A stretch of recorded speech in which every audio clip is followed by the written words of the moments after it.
quando eu falei também do tempo integral, com relação à medida provisória, a preocupação é exatamente essa, de não se ter uma previsão mínima de uma fonte permanente de recursos para cumprir a meta que está no PNE.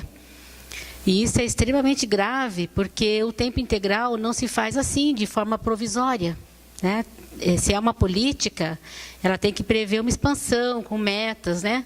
A questão que você fala das ênfases e que eles poderão voltar para fazer uma segunda, será que o jovem de escola pública tem mesmo 6 anos para concluir o ensino médio? Será que esse jovem faz um itinerário, volta para fazer outro e pode voltar para fazer outro, concluindo o ensino médio em 6 anos, em 4 anos e meio, em 6 anos? Será que isso é justo com ele, fazer esse tipo de coisa? Você falou em emendas, eu aproveitei aqui, falei com o deputado, que eu esqueci de mencionar, a MP recebeu 568 emendas parlamentares. Teve 3 dias para emendas, e recebeu 568. Se inclui de tudo ali, inclusive artigos daquele projeto de lei de escola sem partido, acaba sendo parte das emendas que estão sendo propostas. Mas, voltando para a MP. Olha só, essa medida provisória altera a LDB. E o Paraná não é o Brasil. Então, quando você diz, não, mas aqui no Paraná está tranquilo, porque a educação profissional é assim, é assado, eu não consigo pensar assim, ainda que eu moro no Paraná. Porque a LDB, ela altera a realidade do Brasil todo. Do Brasil todo. Onde você tem mais de 2.000 escolas sem água e sem banheiro. Onde você tem vários colégios Afonso Pena, que é aqui no Estado. Essa maravilha de Estado. Vários colégios como esse, pelo Brasil todo. Então, eu não entendo que alguém possa defender uma lei que muda uma realidade de 25.000 escolas, essa totalidade de professores e alunos que nós temos, tendo como argumento que aqui não vai mexer em muita coisa. Sinceramente, eu não consigo entender esse princípio. Porque nós estamos falando de uma política nacional e não de uma política local, ainda que você seja gestora aqui no Estado, eu compreendo isso, mas é o conjunto, né? Vamos olhar para os milhares de jovens brasileiros, não para os que moram aqui no Paraná. Com relação aos institutos federais, há uma ampla mobilização da Rede Federal de Educação Científica e Tecnológica, que comporta hoje 645 institutos federais, e eles são contrários, porque destrói os institutos. Destrói. No dia em que cada escola pública puder fazer uma parceria, seja com quem quer que for, para ofertar um curso técnico, qual é a razão do ensino médio integrado nos institutos federais com a estrutura que eles têm? Isso já foi dito pela Maria Helena Guimarães de Castro. Os institutos são caros e ineficientes. Nós vamos rever os institutos. Então, não dá para dizer que está assegurada no Estado uma formação profissional de qualidade com este movimento que a medida provisória causa, né? Ela não faz marola, ela causa uma onda e mexe toda a estrutura, incluindo as redes todas que ofertam o ensino médio. Educação integral é diferente de escola em tempo integral. Educação integral se aproxima do conceito de formação humana integral, que prevê uma formação para autonomia intelectual e moral. É diferente de escola de tempo integral para treinar para os exames, para treinar para as provas. E outra coisa em relação a isso, os jovens querem ficar 7 horas na escola? Eu acabo de concluir uma pesquisa de 6 anos, chama Juventude, Escola e Trabalho. Eu sempre falo que eu vou levar o livro, mas eu acabo esquecendo, porque está na universidade, os de casa eu já distribuí todos, né? Em que lá a gente estudou as razões dos jovens abandonarem ou quererem permanecer na escola. E eu diria que em pouco tempo, a não ser com muito mais investimento, nós conseguiríamos pensar um projeto pedagógico em que eles quisessem ficar 7 horas na escola. Não é esse arremedo de 4 anos que vai fazer mudar essa relação dos jovens com a nossa escola. Por último, se a proposta do governo estadual, Fabiana, é o diálogo, uma coisa que eu achei estranha, porque a Ana Séries, ela é vice-presidente do Concede. Então, e eu sei disso porque eu fui pessoalmente conversar com o Eduardo Deschamps, que é o presidente do Concede. Então, essa proposta já estava rolando, né? Eu tenho versões do PL, que o Concede tenta mudar o PL, acompanhei bem de pertinho. Se a intenção era o diálogo, por que não houve no Estado minimamente um diálogo antes dela fazer a afirmação de que em 2017 começaríamos a cumprir a medida provisória e depois sair na defensiva, que irá promover, então, o diálogo?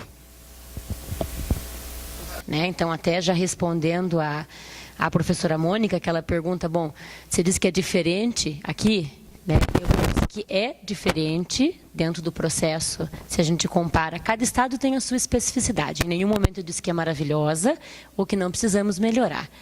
Temos sim, falei inclusive ao me pronunciar que tivemos algumas ocupações no ano passado e nesse ano, inclusive por questões de infraestrutura.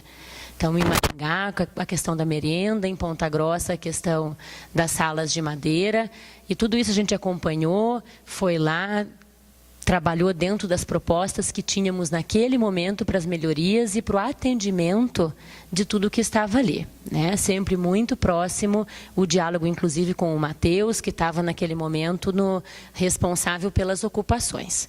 Então, quando a gente fala do processo da educação, temos o entendimento sim de que a gente precisa melhorar muito, não é pouco, é muito.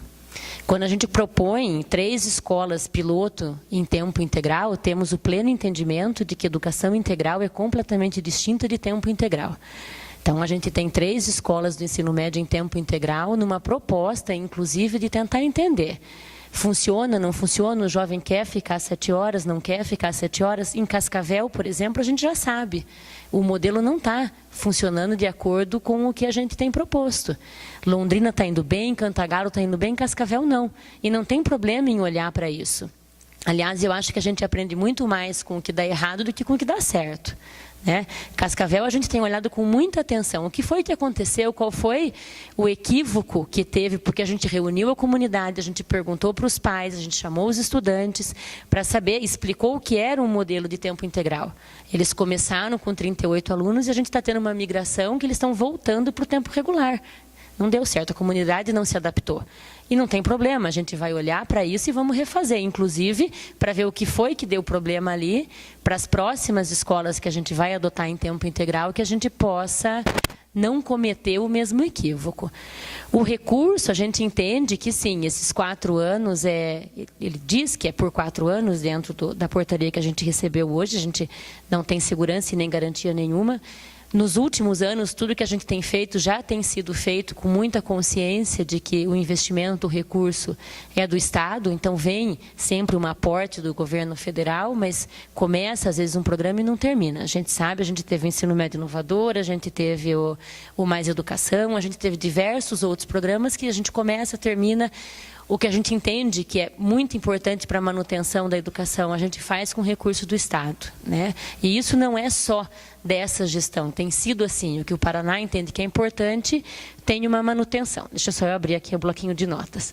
O Afonso Pena não fui, eu fui em algumas outras, não estive lá no Afonso Pena, mas eu vi as imagens, os vídeos, inclusive uma menina que fez a declaração de que eles estão mexendo, os alunos estão fazendo algumas melhorias no espaço escolar, dentro do que eles entendem que é possível naquele momento para eles. O itinerário formativo, né, a gente tem sim o entendimento de que quando a gente fala do processo da opção e da escolha e a volta, não é para ele voltar mais 3 anos, mais 4 anos, enfim. É o processo de ter a opção. Se eu escolhi, fiz linguagens ou fiz matemática e depois tenho entendimento que quero fazer a educação profissional, como a gente tem o jovem que hoje faz o ensino médio regular e opta por fazer o subsequente, que ele tem essa possibilidade, que a gente tem uma estrutura prevista para isso, né? Então, mas hoje ele já faz 3 anos do ensino médio e mais 1 ano e meio de subsequente, às vezes 2, dependendo do curso, né? Então, enfermagem 2 anos. Então, a gente já tem esse processo. A gente não está fazendo uma defesa da medida provisória ou uma defesa da lei. A secretária Ana, sim, é do Concede, é vice-presidente, participou, sim, de todas as reuniões. Eu fui a Brasília no dia 22, porque ela estava numa outra agenda no interior. A gente foi convocado, a secretaria foi convocada na véspera, a secretaria estava em Cianorte, e eu fui até lá, e a gente tinha o entendimento que era o projeto de lei que iria avançar, e vem no formato de medida provisória. Então, ninguém que estava ali sabia que ia ser no formato de medida provisória. Então, por que não se abriu o debate? A gente tinha o entendimento que, quando o projeto de lei fosse apresentado, que poderíamos ter o tempo de discutir, apresentar emendas, enfim, fazer tudo o que fosse necessário, né? A gente tem todo um processo, sim, a secretária fez uma declaração no dia 23, falando da medida provisória. Naquele momento, tinha-se o entendimento de que ia para votação e vai fazer e vai ser implementado, e se tem o que a gente considera bom, você me perguntou, algumas coisas são boas, outras não. A gente entende que a medida provisória que oportuniza o maior acesso à educação em tempo integral, para a gente entende que é bom, porque nós temos, inclusive, no plano uma meta bem ousada para cumprir, poderíamos começar com a educação em tempo integral. Temos o entendimento de que o itinerário, se bem construído, também é bom, ele pode trazer para o jovem a expectativa que hoje ele não tem, ele vê que a escola não atende as perspectivas. O Matheus até usou, ele fica muito tempo no celular, e não é só o jovem do ensino médio, a gente vê cada vez mais o acesso celular proliferado nas salas de aula, inclusive no ensino superior, então tendo todo um contexto para isso, né? Quanto à PEC 241 e o fechamento de escolas, bom, a PEC 241, ninguém se manifestou a respeito disso aqui, até porque se a gente se manifestasse favorável a isso, a gente estaria sendo inconsequente. Em vários momentos eu falei, inclusive, em algumas escolas que eu estive.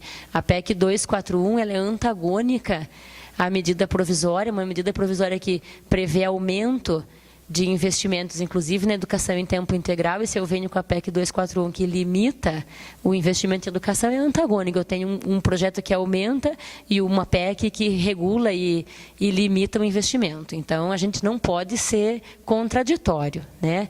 Então, temos todo o entendimento de que saímos muitíssimo, todos prejudicados, se tivermos que cumprir tudo que se desenha com um teto limite de investimentos em educação, saúde, enfim, nas mais diversas áreas. A gente não se manifestou sobre isso, isso realmente é um pouco problemático. Bom, os fechamentos das escolas, eu acho que não teve, a respeito disso, teve sim um estudo ano passado de melhoria, e inclusive acho que o Maurício brincou, enquanto a gente estava aqui, eu também quero ocupar uma escola. Daí eu falei, então vamos ocupar as que estão com as salas ociosas, porque a gente tem muita escola no Paraná que tem um número muito reduzido de alunos e com salas que estão disponíveis. A gente tem um entendimento, inclusive, que se pudermos ter o ensino médio mais atrativo, trazer esse jovem de volta para a escola, não teremos mais tantas salas ociosas no Paraná. Márcio, eu agradeço a tua manifestação, né, quando você faz a carta, fala. A gente, enquanto secretaria, faz parte de um sistema, e é isso que a gente tem todo um processo, um cumprimento a ser definido. E o que eu quero deixar bem claro, gente, nós abrimos hoje um questionário, está na página da Secretaria da Educação, amplamente divulgado. Quinta-feira serão feitos os seminários para ouvir, né, então nos 32 núcleos ao mesmo tempo, e tudo, absolutamente tudo, que for registrado, tanto no que está no site da Secretaria da Educação, quanto o resultado das conferências que a gente vai fazer na quinta-feira, será encaminhado ao MEC e será encaminhada a pessoa que for o relator da medida provisória na Câmara em Brasília. Tá? Então, a gente não vai... E se todo mundo decidir, bom, o posicionamento do Paraná é esse, enquanto resultado das conferências, a gente vai encaminhar o que é o posicionamento do Paraná.